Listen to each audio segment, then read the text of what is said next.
A Palmerston North jury's heard how two men allegedly beat a homosexual man to death and removed parts of his body in a frenzied attack lasting for hours. A 17-year-old and 20-year-old are accused of murdering Stanley Waipori at his Palmerston North flat in December last year. And we warn some people may find details of John Newton's report disturbing. A subdued Ashley Arnott and Andre Gilling pleading not guilty to the murder. But the Crown alleged the two accused used the cover of loud music at Mr Waipori's Rangatike Street flat to beat him to death. Arnott said he had a huge amount of adrenaline, these are his words, and anger. And I was just powering for hours. The victim, Stan Waipori, was a 39-year-old itinerant alcoholic known to be homosexual.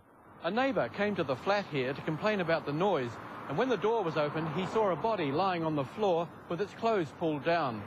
Later, the police found Gilling and Arnott in the flat with Mr Waipori's body and blood everywhere, from floor to ceiling.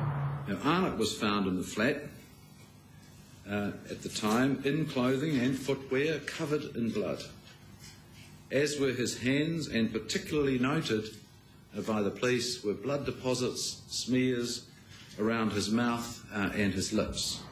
The Crown says Mr Waipori suffered widespread bruising, fractures and internal bleeding. The skin had been torn from his penis and the tip completely removed. One of his ears had also been severed. Defence lawyers conceding that the jury might feel disturbed and angry towards the accused, but asking them not to let their feelings get in the way. All I can ask is that you give Mr Gilling a fair trial, and that strong feelings of that kind have to be put to one side.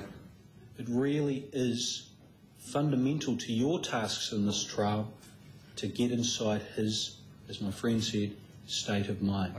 The trial will call 29 witnesses and is expected to last about 2 weeks. John Newton, One News.